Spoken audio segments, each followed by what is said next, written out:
Hello everyone, welcome to my channel study many. आज तो application form को reject होने से बचाना है। आपको पता है हर साल आपके ऐसे बहुत से स्टूडेंट्स रहते हैं जो नीट की प्रिपरेशन करते हैं, एप्लीकेशन फॉर्म में कुछ मिस्टेक कर देते हैं और उनका एडमिट कार्ड नहीं आता है।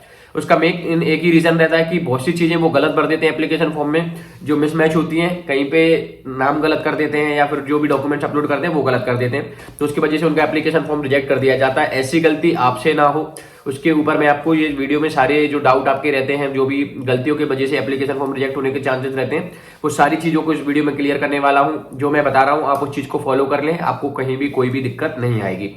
और उसके बाद एक चीज और मैं आपको बता देता हूं कि जिसको लेके स्टूडेंटों के मन में डाउट चल रहा है और प्रॉब्लम चल रही है, वो है कास्ट सर्टिफिकेट। तो आपने देख लिया होगा कि आपके एप्लीकेशन फॉर्म में कास्ट सर्टिफिकेट की कोई भी जरूरत नहीं है और ना ही कास्ट सर्टिफिकेट आपका यूज हो रहा है कहीं भी।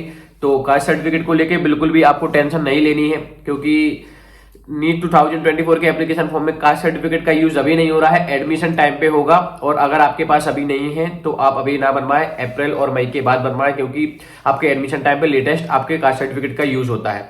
तो इस चीज से आप बिल्कुल भी टेंशन ना लें, एप्लीकेशन फॉर्म में कोई यूज नहीं होगा, ना सेंट्रल का और ना ही स्टेट का। और कास्ट सर्टिफिकेट जनरल के लिए तो कभी भी यूज नहीं होता है, ST SC OBC EWS के लिए रहता है। तो अब मेन पॉइंट पे आते हैं, जो चीजें मैं आपको बताने वाला हूं जो आपकी नीट 2024 एप्लीकेशन फॉर्म में यूज हो रहे हैं, जिनमें स्टूडेंटों को मिस्टेक कर रहे हैं और जिसकी वजह से उनके एप्लीकेशन फॉर्म रिजेक्ट कर दिए जाते हैं। तो इनमें कौन कौन सी चीजें और कैसे कैसे यूज करनी है, उनके ऊपर हम इस वीडियो में आते हैं। तो उससे पहले आप चैनल को सब्सक्राइब जरूर कर लें जो पहली बार चैनल पे आया है। सबसे पहले हम फोटोग्राफ पे आते हैं। फोटोग्राफ में बहुत से स्टूडेंट मिस्टेक करते हैं, आपको नहीं करना है, क्योंकि व्हाइट बैकग्राउंड आपको लेना है।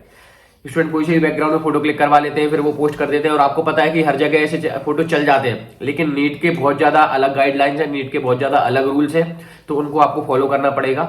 तो आपको व्हाइट बैकग्राउंड में फोटो चाहिए, नेम डेट वाला फोटो आपका होना चाहिए जिसमें आपका नाम लिखा हो और उसमें नीचे डेट मेंशन की गई हो।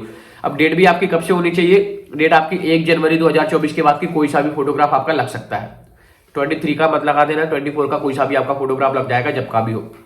और पासपोर्ट साइज फोटोज का मैं आपको पहले बता चुका हूं कि 25 से 30 40 ऐसे फोटोज रखना, जिससे कि आपको आपके एडमिशन टाइम तक इन फ्यूचर आपको वो सारे फोटोज आपके काम में आए, क्योंकि वही फोटोज आपके लगते हैं।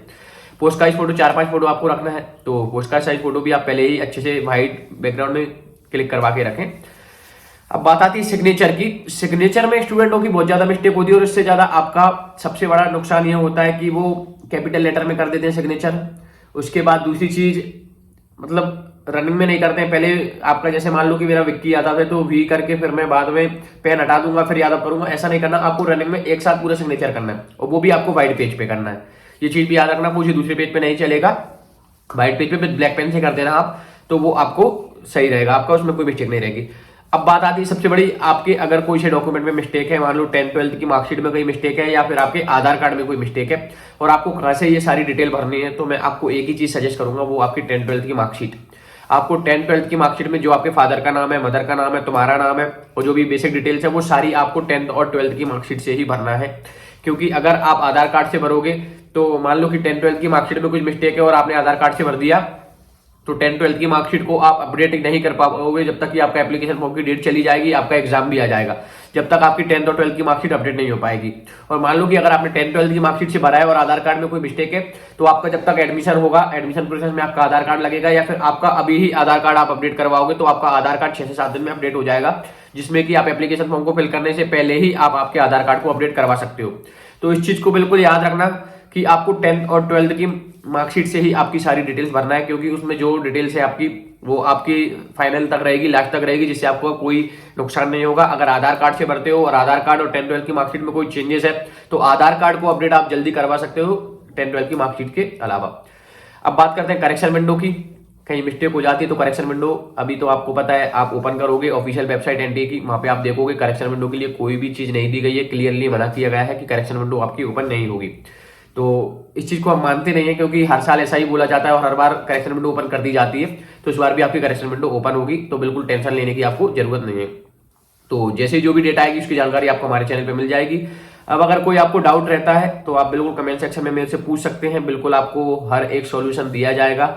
और किसी स्टूडेंट को आई होप कि डाउट होगा ही नहीं और आपकी अभी एप्लीकेशन फॉर्म स्टार्ट हो गए हैं, तो बिल्कुल जाके आप रजिस्ट्रेशन आपका कर सकते हैं।